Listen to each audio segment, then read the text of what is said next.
May I see you? Hello, this is Jackhammer 47 here, and we are going to look into how I mixed Mankind Fall.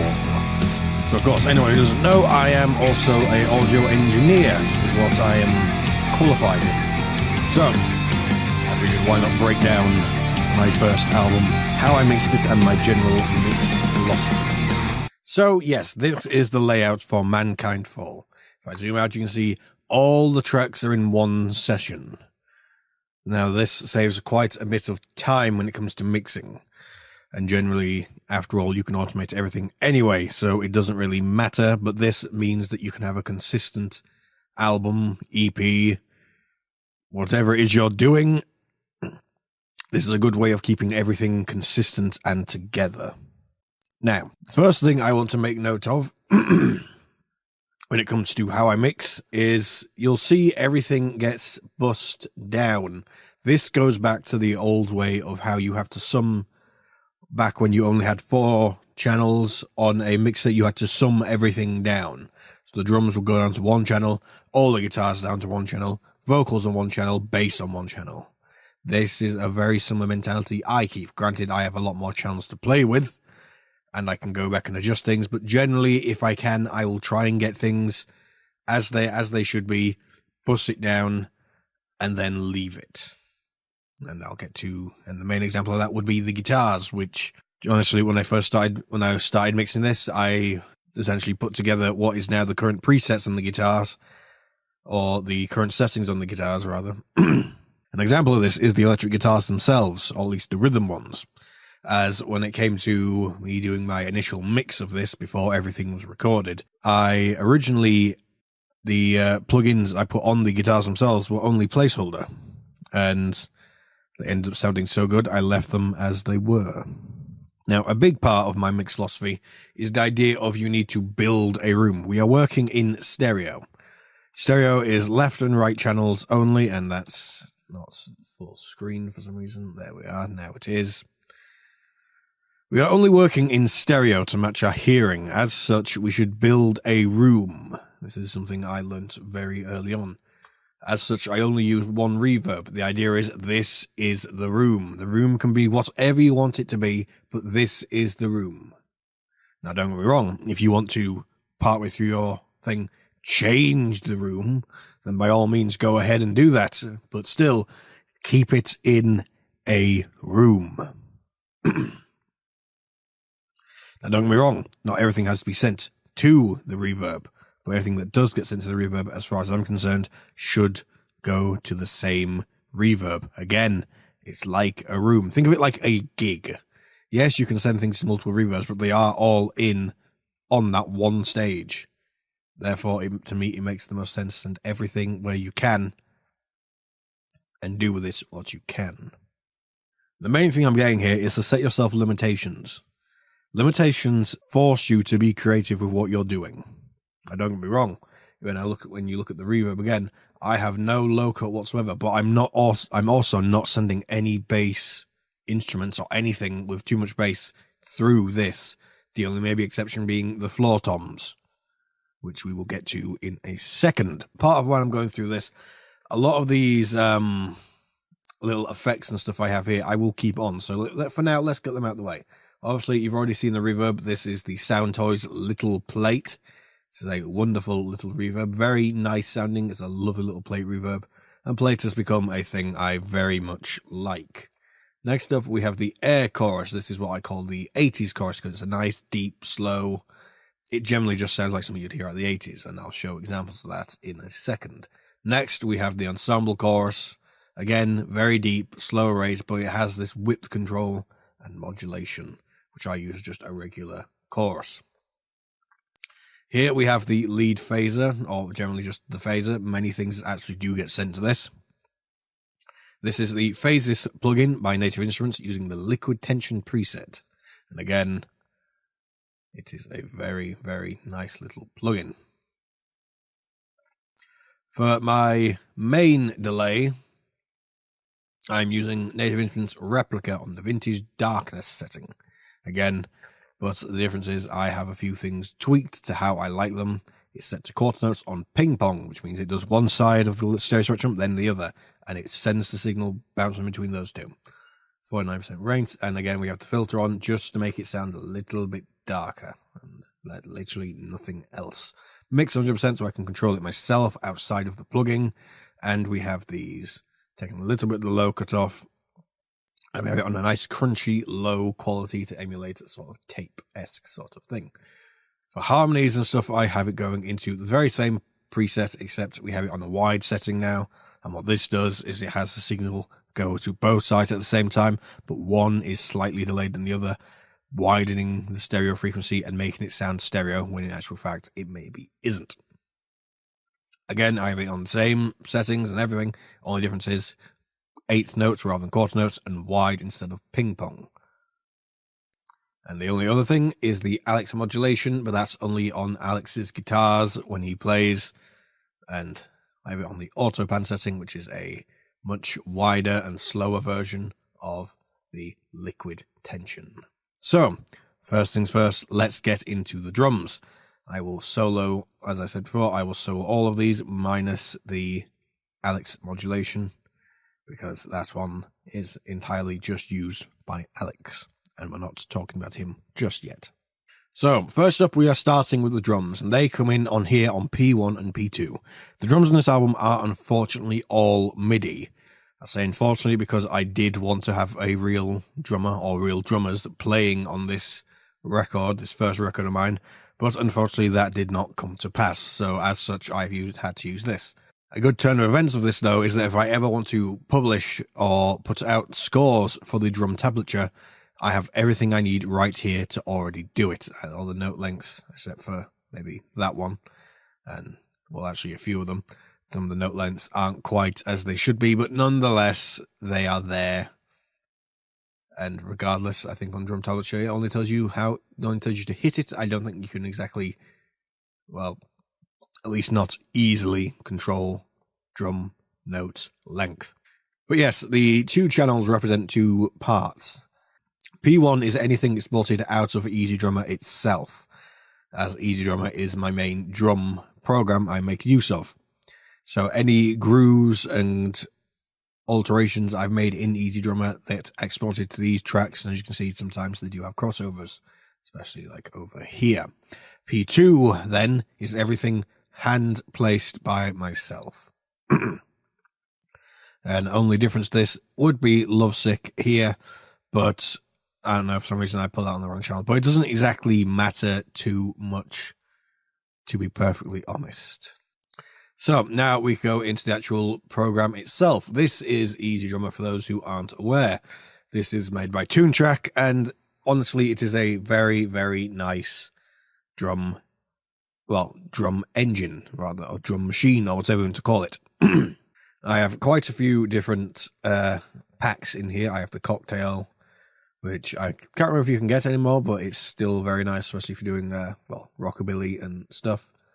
Drum kits from Hell, strange enough, the one I use the least, even though that is essentially the drum kit that's used in the Metalocalypse episodes. EasyDrummer 2 Modern, this comes with EasyDrummer itself, or EasyDrummer 2 rather. EasyDrummer 2 Vintage, which is a vintage thing, which I'll be using on Alex's album, EP, whatever it is he's doing. Made of Metal, which is what I'm using here. I'm using the black on blue, as you can see, but these are all the other ones you get. Metal Machine, which is one I used to use quite a lot, but don't use too much anymore, now that I have Metal Machine.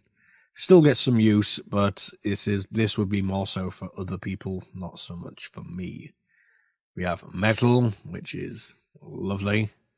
Again, I don't use it too much, but it is there if I ever need it. And Metalheads, again, which is, if I remember rightly, the Sugar drums. Again, I don't really use them too much. I'd probably use them if I was doing really low tune stuff, but that's about it. And Pop and Rock, which used to be, as far as I'm aware, the original drums you got with EasyDrummer 1. And it used to come with all these. But yes, I am using the Made of Metal kit, black on blue, named such because we have the deep blue oyster toms. and the Ludwig Back Beauty. And I have a feeling, yes, this was also probably, we used that kick drum originally, but now I'm making use of the Truth Custom Dark Walnut, because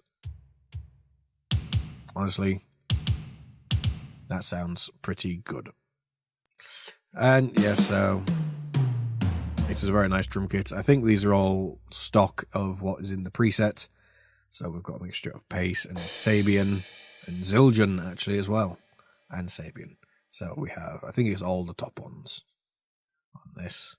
Again, if you want to see exactly what it is, you can pause and have a look. But yes, that is what I'm using. No really editing.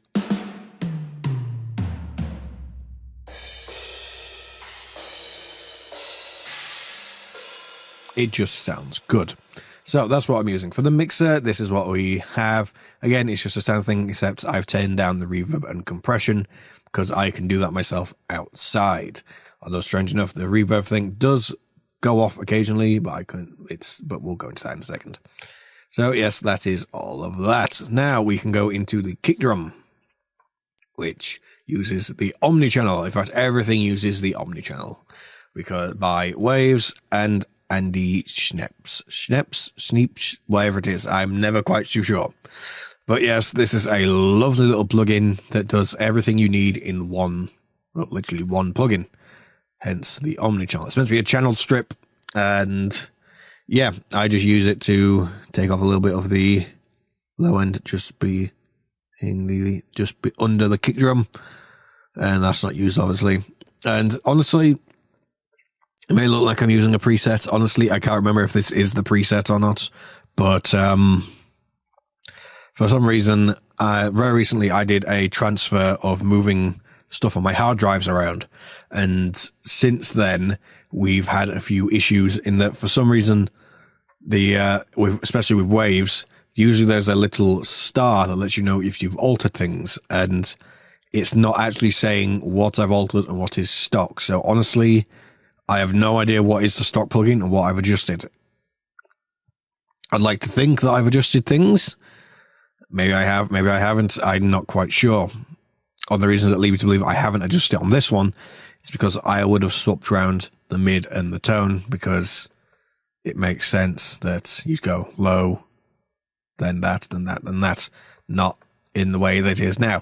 So, but then again, I have also brought down the channel level as well. So who knows? Who really knows? Next, we have the snare. This is what we're using for that. Nice and simple. Toms, all the toms get subbed into one thing, and I just have it set to B for my drums. I'm pretty sure this is just the preset with the limiter turned on just to prevent clipping. And then really that's just about it. Heavy saturation, which is nice, especially for the drums. And here we have more things. Again, this is all just presets. I'm pretty sure this is a preset full overheads. I have the hi-hat and the overheads exactly the same. The idea being that it makes the cymbals sound more together than anything else. And I believe the room is, yes, the drum bus heavy sign point. This is heavily compressed, as you can see here. But I'm pretty sure I adjusted things in here. I do like making use of parallel compression. It is very nice. And of course, fader is down as well. Limiter isn't on this one for some reason. I guess I wasn't having clipping issues. With the room mono, again, same again. I can just then adjust that to make it blend nicer in the mix. I'm pretty sure this is just a preset Naughty Drums for the easy comp. That's just everything going straight through, and it's just compressed hard. Well, yeah, quite hard, as you can see here. All the close mics. And here we have the Easy Verb, which is the drums. Actually, not the snare drum, and I think the toms as well, but I think it's just the snare. Again, I'm doing some work on that and then sending that to the reverb and out a little bit, as you can see here. So that is the drums themselves, and now if we come over here, we have the drum bus. So yes, this is the drum bus. First thing in the chain is we have the SSL compressor, or solid bus by Native Instruments. Again, this doesn't exactly sound maybe quite like it, but it is nice, and I like Native Instruments and what they do. We have it on the drum bus preset, and I've just adjusted a few things to make it work a little bit better. Again, just flicking occasionally, that's all we need. Here we have the solid EQ. This is something that I use quite a lot. Again, usually just for broad shaping of things, making things sit nicely. So as you can see, we've taken out a bit of the low mud, as low as it'll go, and added a little bit of sparkle to the cymbals. And going into the Schnepp's Parallel Particles. This is a plugin I use loads. You'll see it all over, if you can see it all over. Anyway, this is essentially what I refer to as the Make It Even Better plugin. Doesn't matter what good thing you've got, you can make it sound a little bit sweeter with this. Bite tends to be just impact and stuff. Thickness, just, well, thick makes it just sound thicker. It's lovely. Air is a high frequency synthesizer that adds additional harmonics and stuff. And Sub does the exact same, but on the lower frequencies. And as you can see, I'm not adding too much because not much is needed for that, to be honest. And next to it, you have here the drum color. So if I just play this, and I've chosen somewhere where there's no drums, haven't I? Yes, I have. Oh, come on. There we are. So that's just the drums on their own. Now we can add in this. Without. With. It just helps add a little bit more power behind it. Again, beef my drums, just a super beefy drum sound. If I'm not thinking it. Heavily compressed. On its own, unusable. But when mixed with this, if I bring it up like that, that's how it's going to get. And that's where I thought it sounded at its best. Because again, you have to work with it in the context of a track.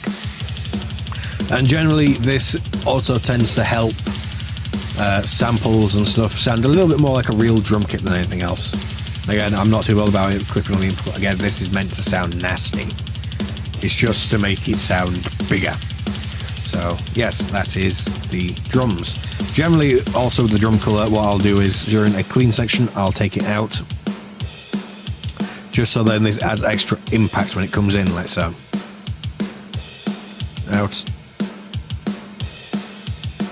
In. It's just a little bit extra impact. It just sounds bigger. That's literally all I'm really going for. So next, let's talk about the bass. So we're going to get started with the clean bass first.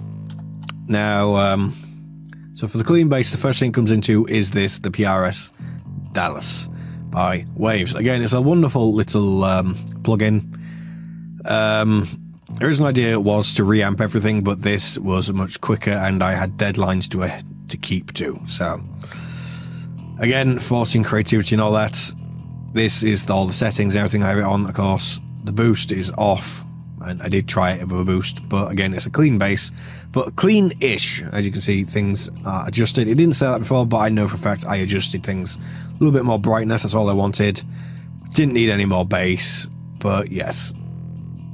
After that, it goes into the drum bus. Not drum bus, the bass bus over here, which has the tube Very Comp, again, by Native Instruments. Just, again, nice. This is my plugin I tend to use for EQing the bass, or at least doing my main sculpting to make it fit in the mix. This is my main go-to plugin. It's just the standard Pro Tools 7-band EQ. And then we go into this Native Instruments in collaboration with Softtube, which again I like. And this is just their tube EQ.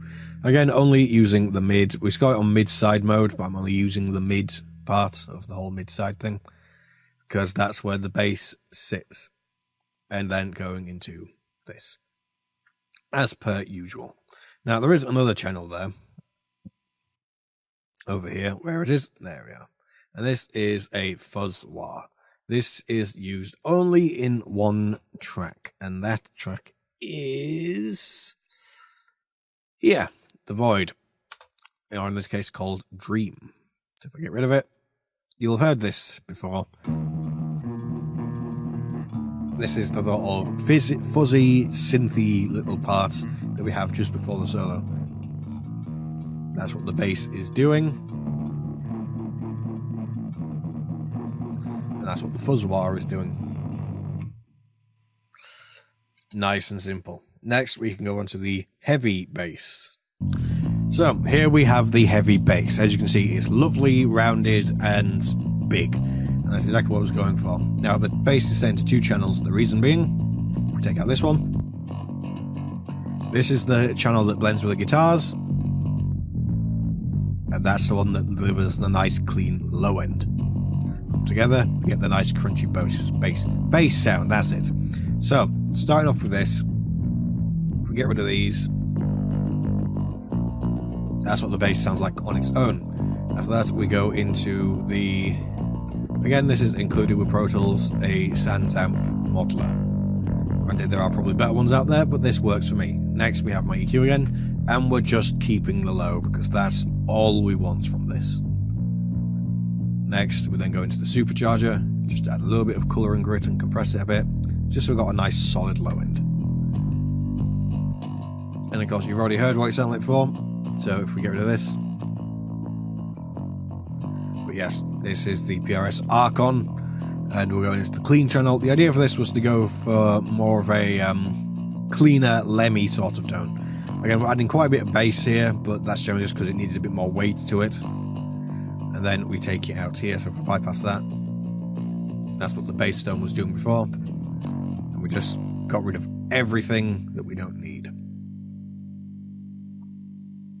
And here we just have just a compressor just to keep it under control. Then we mix it together, and that has run out. So let's do that again.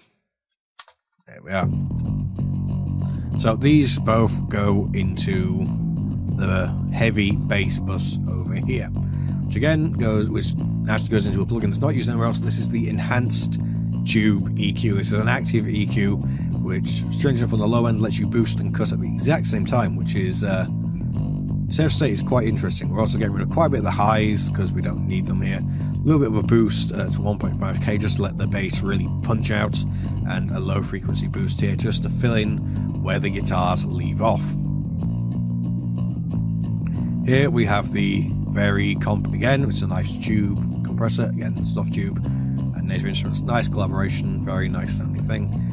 Here we have the passive EQ again, this is just a nice sounding thing, again only affecting the mids, side doesn't matter, even though we're in stereo it's all mono anyway. And parallel particles, again, just because it sounds good. Now this does get sent to the chorus occasionally, but it's only in one track, and that's Mankind Fall, just to add a little bit of movement to the bass, and that's literally about it. So now we can talk about the clean guitars. Granted, maybe not the part most people will be all that concerned over, but generally a good clean tone, as far as I'm concerned, can be somewhat difficult to get. This is entirely just using the clean channel on the Thrasher, turned up nice and loud. As you can see, I'm using the Vortex technique with, or as I call it, my variation of Vortex techniques, which I call the Whirlwind. Not quite a Vortex, but it's still got most of the same features behind it. So this is, if we get rid of that, this is just the left guitar. That's what the SM57 is doing. It's a bit quiet, but that's what the Aston is doing. Again, just helps with this sense of space. So again, I need to put that back down to minus 10.5.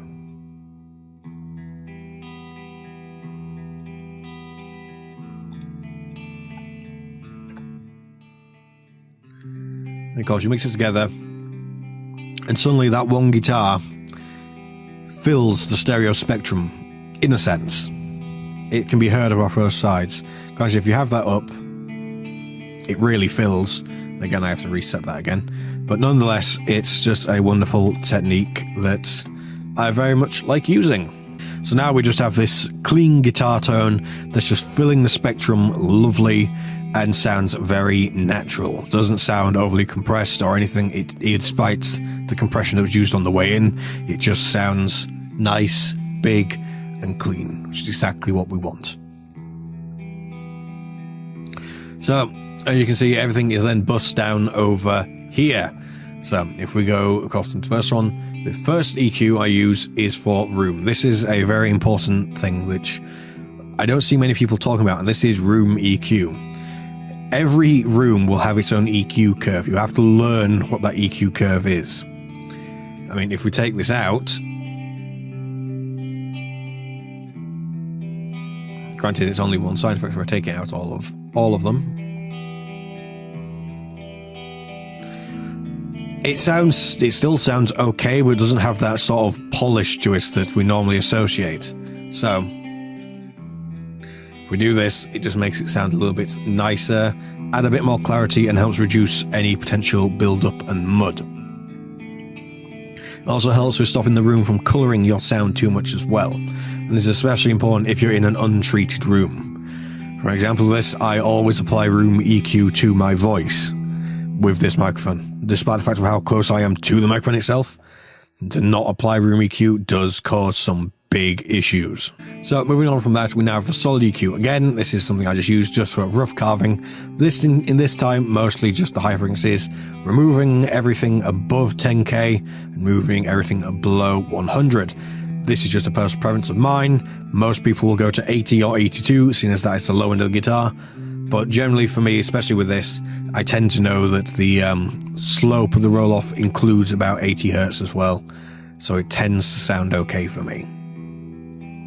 Plus it also gives the harmonics of the low E to really shine and come out a bit more, rather than the fundamental. After all, the bass itself can handle the fundamental if need be.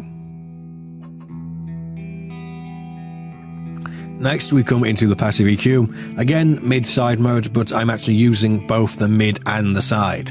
So if we just quickly unsolo that, this is what the mid is doing, and this is the side. And together we get stereo. The idea to think about it is that the mid is what's the same between the two microphones, and the side is what is different between the two microphones. And we can manipulate either to get a certain sound. And that's exactly what I'm going for here. And of course, going into parallel particles. We also send it to the chorus and the 80s chorus reverb, and it is also sent to delay on quite a low thing, just to help with that whole room idea. For an idea of what the clean actually sounds like with the chorus, just listen to Dream. So this is indeed what the chorus does sound like. So now I'm going to talk about a set of tracks that aren't much used, as you can see here. This is the clean harmonies. Now I thought I'd get these out of the way since they're not used all that much. These are very similar to distortion harmonies that we'll get to later. But again, as before, double channels for everything for the two microphones. These ones are set pretty much level. Again, we don't really need directionality with these, but the microphones themselves from proximity give us directionality in the stereo spectrum anyway. Over here they're sent to buses where I just control the levels, and they're all sent to one master bus, which includes them all. So again, we have room EQ, the solid EQ. Now, unlike the rhythm guitars, or the clean and distorted rhythm guitars, we have compression on these just to keep them at the same level, no matter how many guitars are playing. And then we have the passive EQ, again, doing the same thing as before. Now, with the Vary comp here, the idea here is to try and keep them roughly the same. Again, but we have automation to finally tune that and make it sound exact. And this is the first channel that goes into the harmony reverb. As you can see, very short reverb, just to help sort of fill it out, but not elongate the sustains, especially if we're going into a distorted section. And now we can talk about the thing that most people are likely here for, and that is the distorted guitars. So, as you can see, same as the cleans, two channels going in. If I get rid of that, that's the one distorted guitar. Again, that's what the SM57 is doing. That's what the Spirit is doing. Again, just sounds big, crunchy, and massive, and it's lovely. And again, it just sounds natural. Put them both together. One guitar fills the stereo spectrum. And that's why I love this method of mixing. Just bring these back in.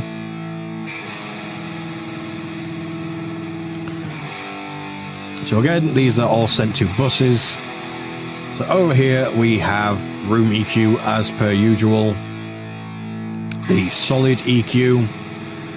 A little different thing is we have the saturation control. Now the reason for this is to try and elevate the idea, or accentuate the idea rather, of these guitars being recorded at an excruciatingly loud level. Now the guitars themselves were only recorded with the master at 4, however on this amp that is incredibly loud, which is the Randall Thrasher by the way. This is incredibly loud. To accentuate this, I also then compressed on the way in, as I did with all the guitars. And then I use this to further accentuate it and add that little bit of grit to kind of emulate the sound of the mixer itself failing to actually fully capture the full range of the amp without compressing and distorting. So that's what that is there for. And again, we have the passive EQ.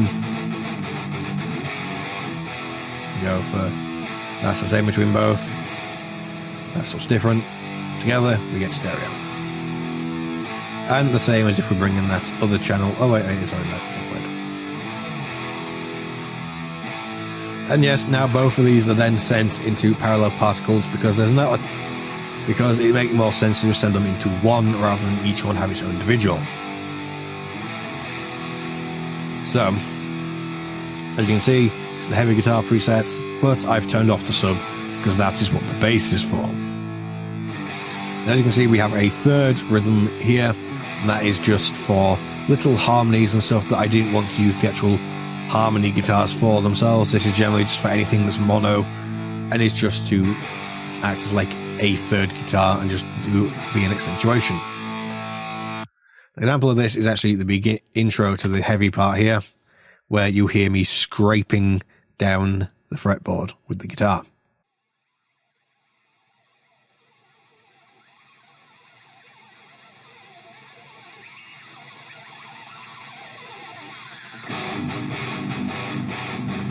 So yes, that just leads into the heavy section.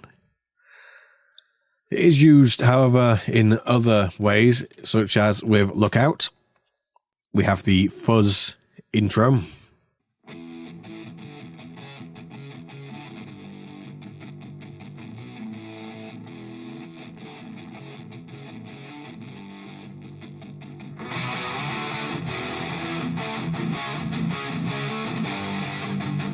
And also in You Died, during the second chorus, it works as adding little harmonies to what the other guitars are doing.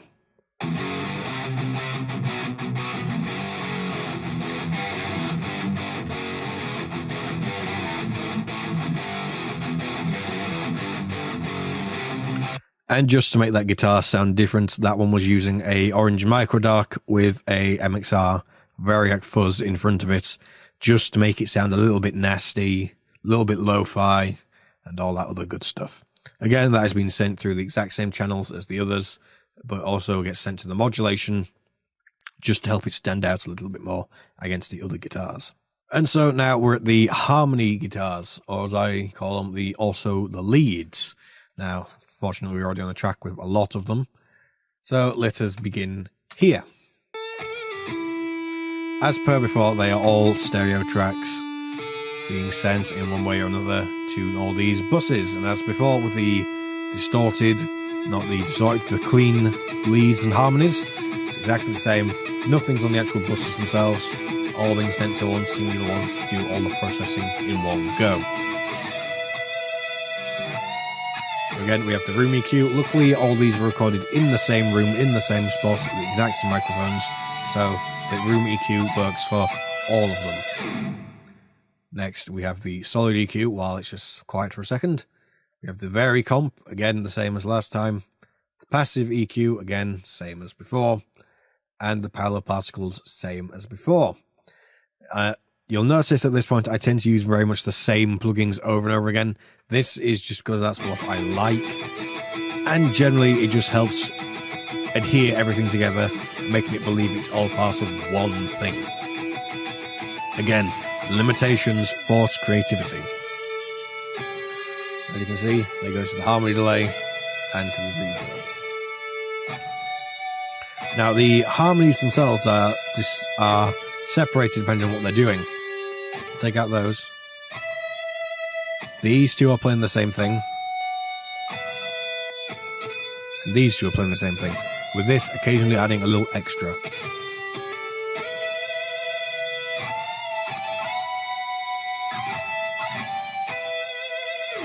Or at least that's how it is for the most part. Some songs do have them where they are playing different things. An example of that can be heard in the last song I recorded for this, Winter Rose, right at the start here. So I play this.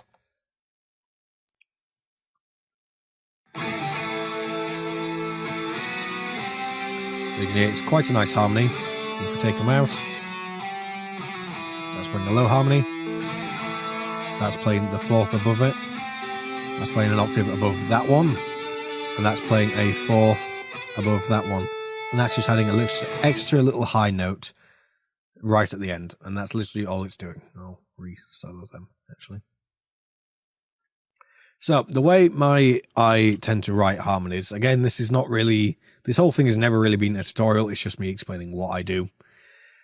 Generally speaking, when it comes to me writing harmonies, what I will do is I tend to write the highest harmony as being the main line, and everything else is harmonies below it. This is a technique very similar used in vocals, especially with modern pop vocals and everything, of the main singer hitting the high notes while the backings just add context to it and harmonize to that vocal itself. So yes, the idea is I write my harmonies as though the instruments were singers. Granted, I only really do this for guitars, especially if I'm doing these sort of harmonies. Again, if I play it again, you'll hear what I mean. So this is generally how I tend to write my harmonies. The highest one is one carrying the melody, while the other ones are harmonizing to that. Again, this is something more similarly heard with singers than anything else. But that's not to say that I don't use the other more natural form of harmony with other instruments as well. As far as I'm concerned, both methods work. This is just something I do to differentiate myself from other composers. That's literally all this is. So, last on the guitars, we actually have the solos themselves. Now, I quite usually put in quite a bit of effort writing out my solos. I'll maybe improvise 20% of what I'm doing, but for the most part, this is a redo again and again and again of me just trying to get the right feel. So we'll go for this solo first. So, this is how it sounds on its own.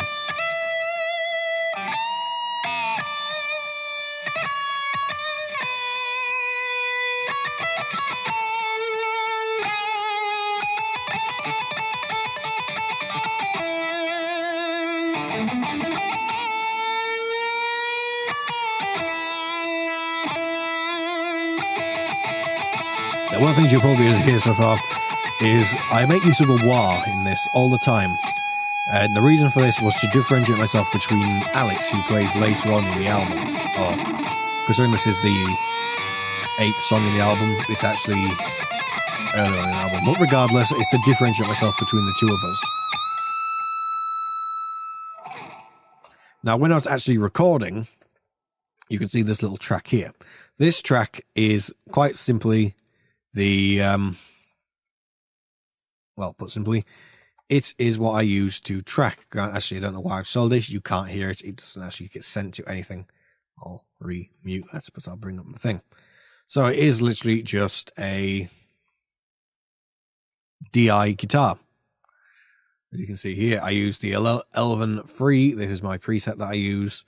And generally, that's what I use to record all the solos. Again, how it sets normal, not bright. And it's just, this is what I used into a delay, the reverb delay and modulation, or the lead thing.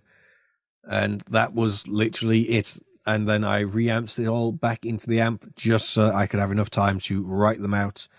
And I wasn't spending maybe like a 4-hour session on one guitar solo. That way I could spend the entire week leading up to the session putting down everything I wanted and then reamping it into the amp. That way I could get them all done in one session. And of course, when I was actually recording the amp itself, there was compression on that, as you can see by how flat it is. So for now, I'm going to play that the solo in Lookout. Just while I talk through everything that's on here. So of course, room EQ as per usual. We have the solid EQ again, closed across. The saturation control again to make it sound like the solo is excruciatingly loud. We have the very just to compress it a little bit, as you're seeing here, just reduction of maybe 1, occasionally 2 dB. That's about it. We have the passive EQ, and then, oh, that's the wrong thing. We have the parallel particles once again on the heavy guitar preset, and that is pretty much all I'm doing. It's mainly just a best of the rhythm and lead channels just mashed together. Really all there is to it.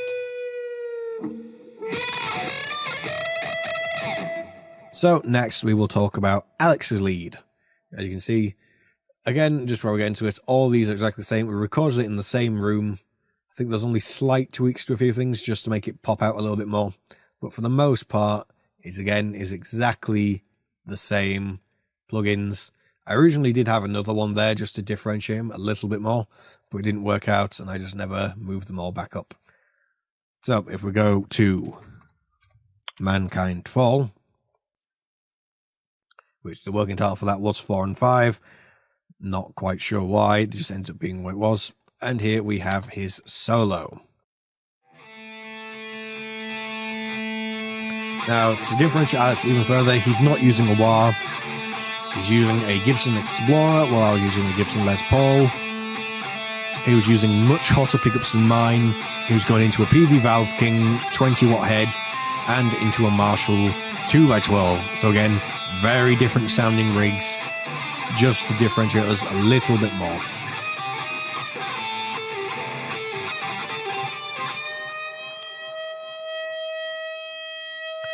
Now, here, this note will sound weird to most people. That's because I had to artificially extend it, as the Mac computer we were using in the studio unfortunately crashed, as it tends to do quite often when I get to this point in big sessions, unfortunately. So, unfortunately, it did crash.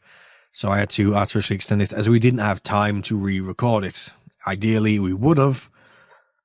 But at the same time, we don't know if the computer was going to keep crashing or not. So we artificially extended it and we said we'll be done with it. Although the effect did seem to work quite well, at least in my eyes, as when writing his solo, I did tell Alex to have a read of the Call of Cthulhu and the music of Eldritch Zahn, 2 H.P. Lovecraft books, or stories rather, both of which influenced this entire track as a whole.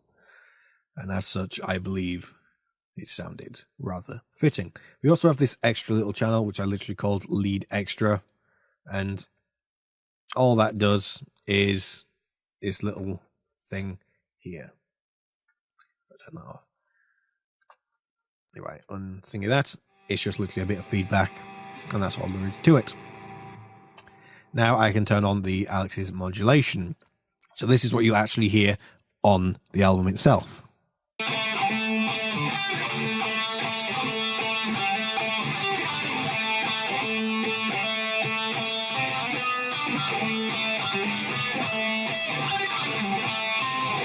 Again, it's just a phaser set to an autopan setting as a very wide and slow setting. That's all there is to it, and it just works.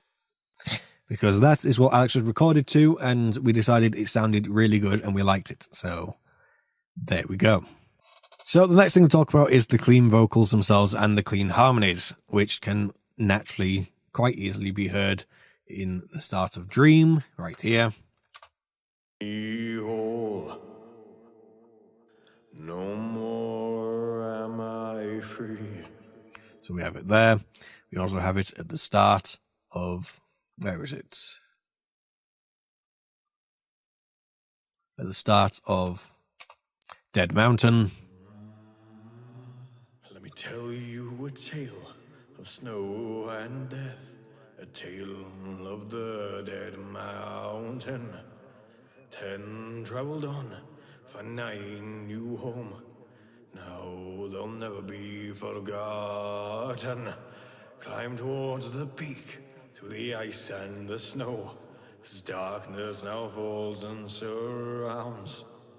The 9, they're gone, they rest in the snow, yet the tale still lingers on. And another thing you might not have actually heard on the track, because it is very low, is I do have some bit of humming at the start.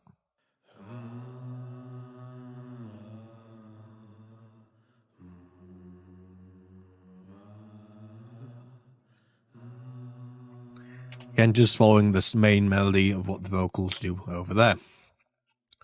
Now, actually breaking down the vocals themselves, again, this is just going back to my whole thing of, well, actually, no, this is something new I do. For the vocals, I like to keep things very simple. I don't like to over-process vocals. The voice sounds the way it does, and everyone knows what a voice sounds like. So if you over-process it, suddenly it starts to get very artificial, and you can tell that a lot of work has been done on it, and suddenly it sort of loses that original character. So as such, only 2 plugins. Granted, over here there's 3, but we'll get to that in a second. So, for the clean vocals, just 2 plugins. That being for the main vocals, we have the Omni channel, again, just set to vocal 1, and parallel particles, set to reverb and delay and chorus occasionally. That's the heavy vocals, that's the wrong thing. For the backing vocals, we just have it set to a backing vocals preset on the solid bus compressor. Again, adjusted just so it works a little bit nicer with the vocals. And a little bit of EQ, and that's generally, it's just sent to reverb and delay. Literally all there is to it. Not really much is done. Now we can move on to the actual distorted, or as I call them, heavy vocals, which are these here. So these are the main heavy vocals. These are heard all the way through the entire album. A demon, a beast, the one that call a mountain its home. One of the things I did at the start is I have Heavy Box 1 and Heavy Box 2. These both feed into this main Heavy Box bus. Closer and closer. Which you'll see it swaps over just when I run out of steam on this first one. A long breath, a heartbeat in the tents they lay. Now there's nowhere to run. Fight for survival in this bitter land. A battle. The idea is mostly that I can have crossovers from notes and stuff like that. If I'm holding a long note, I can have the other vocal come in and continue. Or if, let's say, I'm really pushing it quite hard and suddenly I just can't physically reach that next line, this second track is here to enable me to do that next line after the take. And again, as per before, just aggressive vocal 2 presets. Again, this is literally just here, vocal 2 aggro. It's that one, that's all it is to it. Nice little preset, works well. And we have here the vocal thing on there. Again, nice and simple. The only other thing I have is a distant vocal, which I use for screams and stuff, and just overlying stuff that goes over the top. I think examples of that can be heard in Mankind Fall and You Died, especially at the end. As you can see, I have a second compressor here. I think I have that on the other one as well. Yeah, that's where I've made a change. I've got a second compressor here. Do I have it on the clean as well? No. It's just on the heavy ones, I have an extra compressor just to help me smooth everything out. So, yes. Again, it's exactly the same again, but the only difference is this gets sent to more reverb and more delay. It doesn't get sent to any of the other stuff. So you can hear it best if I go to this one, as per usual. Usually I use it for the highest screens. Never see the nightmare comes for you. Like that. Mankind must pay its due. Like so. Rise There's nowhere to And here, I use it for that ask time. me. Rise! Again, just a little bit more reverb on that. And it's done again over here, as you'll hear in a second. Rise! And again, that's just to accentuate that one Cthulhu line. rise, mankind fall. On this day, we die. Again, that's just all of them coming together. In fact, if I bring in the backing vocals as well, because that's what I'm going to talk about next anyway, you can hear that I actually have two of them copy what the other, what the distant one is doing, as you can hear here. Rise! And it's just, again, to thicken it. Madness is his plan. The genocide's just begun. Rise and take it all. Insanity here lies. Cthulhu rise, mankind fall. On this day, we die. Now, I like to use this sort of vocal layering just to add this sense of, essentially, it's to create make the voice sound even larger than it already is. You know, make the voice sound big. There's a multiple of me. This is a very important thing. Yada, yada, yada. Now, another example where I use this, the distant vocal. Oh, don't start Steam. There we go. It's starting Steam. Wonderful. There we go. Another time I use this is here. It's all the same. Brought by a single flame. Try to make that comes the same. We will survive. Make peace real. As you can hear there.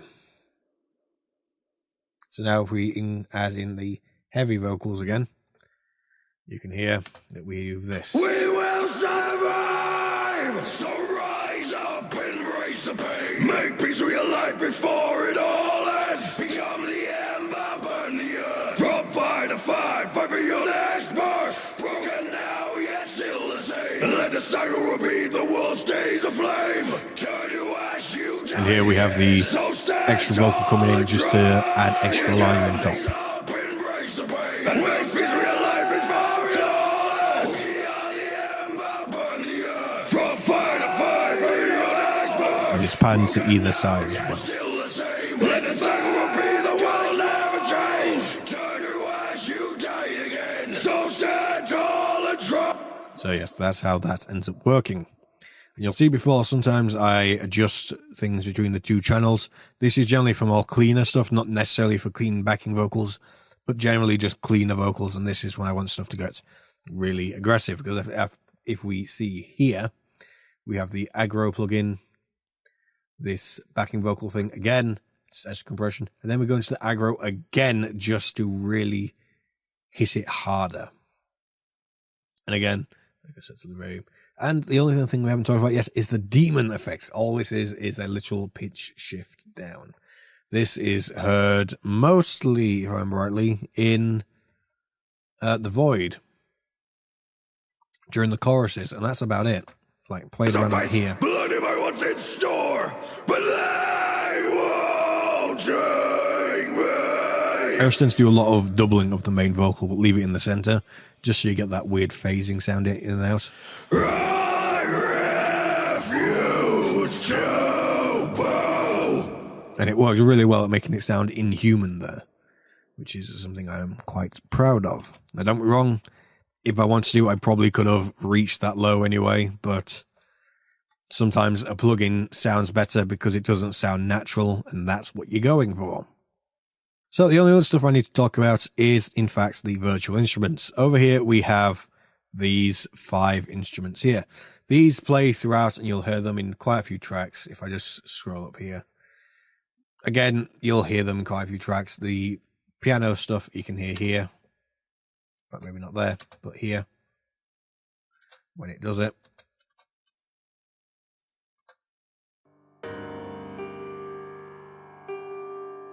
It is the start of the song, obviously.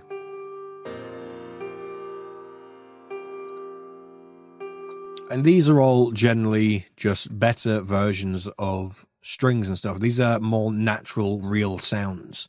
So we have horns, pizzicato strings, a solo violin, generally better strings, a nicer, more human-sounding choir, and a more real-sounding piano.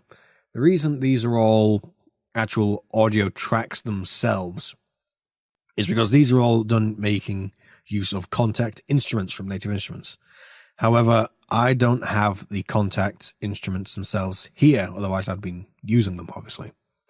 So, instead of what I did is I took the MIDI information to the university, put them through the samples I wanted to use, and then exported them out as audio and imported them back into the session.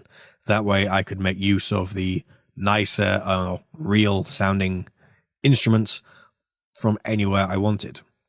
Now, in contrast to that, we also have these, which are what I call the lesser VST instruments. These are created just using free VST instruments to come with. So we've got stuff like vacuum for the synthesizer. We've got expand for a few things. We've got the DB33, which is a nice organ thing. And then we have the Mini Grand, which is a piano. And these are all just naturally included with Pro Tools as it is. So, yeah, that's generally just how that ends up working. Now, I decided to keep both because in some instances I found the fake ones and the real ones worked well together in certain situations. For example, being here. We have the real-ish piano here.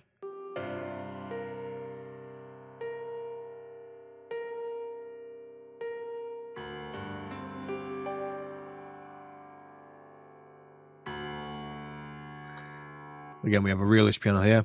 But then over here, we have the not quite as good sounding mini grand and organ playing exactly the same thing together,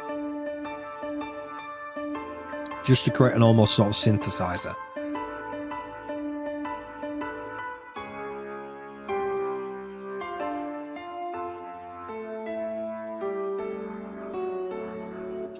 Again, hearing it like that, you can differentiate them very easily, but in the full mixed context, it becomes a lot more difficult.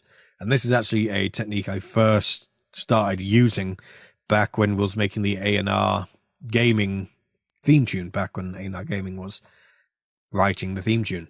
But yes, that is something I was working on. The idea being that you get the note attack and definition from the piano, but you get the sort of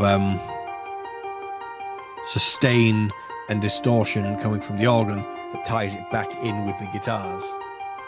And that was the general idea behind it. And again, we have some other ones. We have the strings as well. We have all sorts. So if we go across to here, you can hear we have quite a few things all meshing together. So we have the real piano, we have the organ, and the fake strings all here.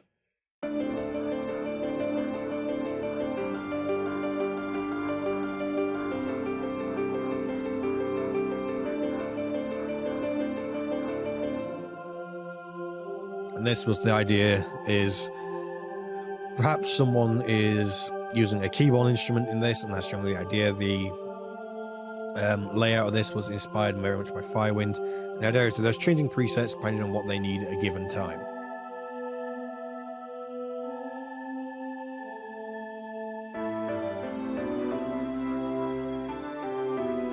And then just to reinforce that they're using this sort of instrument, this keyboard instrument that isn't actually able to do... Well, you'll hear in a second when it comes to the solo on the instrument.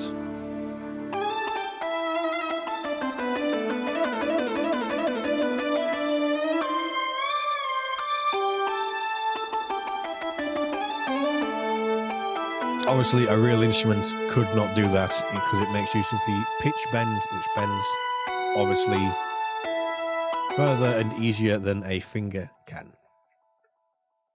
Now, the only other instrument the other thing I need to talk about is the lightning effect you hear at the start of not Obsidian, not Dream. There we are. The start of Dead Mountain, which is right here. These are the thunder and rain effects you hear at the start. These were just free downloads. Nothing's done with them. It's literally just stereo and just blended out just so it fades into the guitars and stuff a lot easier. And it's just two laid on top of each other, arranged as an interesting way to start the track. Literally all there is to it. Now, the only other thing I need to talk about is this little track here, which is FX from demos. The entire album was, for me, demoed beforehand. The idea being that I could work out everything I needed to and then import it all in. So here,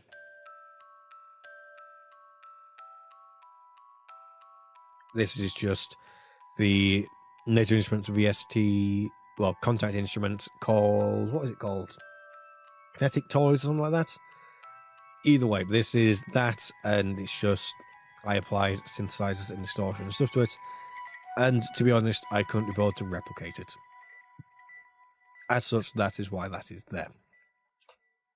Because I was just going to use the exact same thing anyway, so I figured I may as well just copy it across. The only time this is used is the clean introduction to Mankind Fall. Now, I decided to use this just because when I first wrote Mankind Fall, it was such a big thing, as originally it was going to be a 30-minute, well, part of a 30-minute song that was going to have 3 distinct sections that was going to tell a story over those 30 minutes. The idea generally being just to tell this grand story, but then I figured that it actually works on its own, so I just kept it short. Although eventually I will write a 30-minute song, and it will be amazing. Split into 3 parts, of course, but the idea is 3 10-minute songs flow perfectly into each other.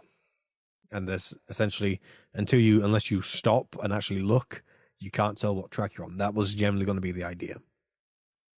And that is still going to be the idea eventually when I get around to writing it. But I decided to keep this in as just a homage to that first initial idea. And also when I wrote it, if I bring up the Spectral Analyzer, which is another useful plugin you can have, which is a stereo tool, gives you an idea, it lets you visualize phase and stuff and give you a good idea of what you're doing. So if I just play this, when it comes to it, you'll see pentagrams and stars and stuff showing up in here. I just thought that was a nice fun thing to include, and I wanted to make sure it was definitely included. I mean, don't get me wrong, on the actual guitars themselves, it still works, it's still there. It still is there, but I had no idea of knowing that at the time. But I just thought that would be a nice, interesting thing to keep in. When the drums kick in, the proper tracks come in, because that's just an SM57, either side stereo, and you're good to go, sort of thing. So, yeah, that is Mankind Fall. That is how I mixed it. And dare to say, it took a long, long time.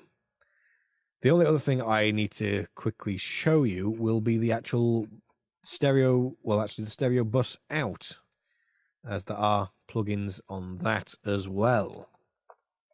So, obviously we don't have the stereo tool there normally, that's not normally there. But here we have the Vari comp, again, just stereo tube overtones, just warming up a little bit. We have the passive EQ, again, just let me do the mid-side stuff and shape it how I want. And the Andy Schneep's parallel particles. This is actually one of the first mix sessions I've used in a long time where I don't have the SSL bus compressor on here. But I think it still turned out really well, and I'm very happy with how it all turned out. So, yes, as you can see, there are a lot of channels, and every single one is used, and I have shown you every single one. Maybe not audibly, but I've shown you where they route and how they work. Now, one of the other big things you'll see along here is I use a lot of automation. That's generally speaking to make things move. No, music should not be stationary. You should automate. You should always have automation on tracks. I'm not saying automate everything wildly, but like when when something else that needs to have the forefront comes in, maybe drop down the guitars or synths or whatever it is you're doing. Just drop them down a tad, just to let them sort of build back in a little bit. As you can see, as I was saying before, for the drum color, that is automated quite a bit. So when there's a clean section, it drops right down and picks back in when it hits again, as you'll hear here. To the depths of the band together. Drums are hitting fairly hard. When the snare roll comes in, then boom. Sway whisper of the dead. Just to help it out. And when the solo comes in, as well, just as before, we drop the rhythm guitars ever slightly by 1 decibel. That's it. That's all that's needed on this channel. Just drop it by 1 decibel as soon as the solo comes in. Waters alone. Solo comes in. Again, the guitars aren't playing here, so I can do it over a longer period of time. But then just drop them by 1 dB, let the solo really stand out.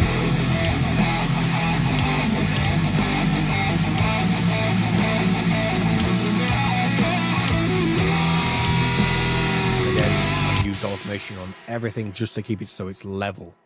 Always sounding level, especially on the harmonies. I mean, I'm trying to think. As you can see here, I've adjusted things as it goes, depending on the number of guitars playing at the point. Again, that's just how it goes. That's how I mix.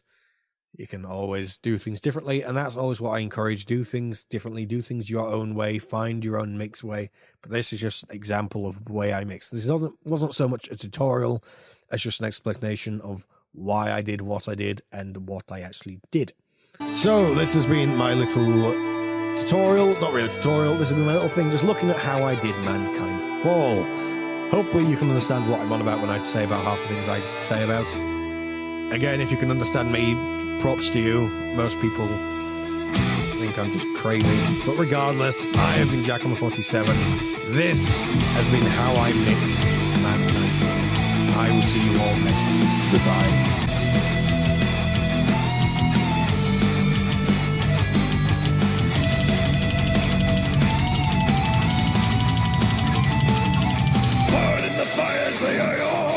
And sleep for eternity. But eternity's short, you are reborn. It brings the curse once again.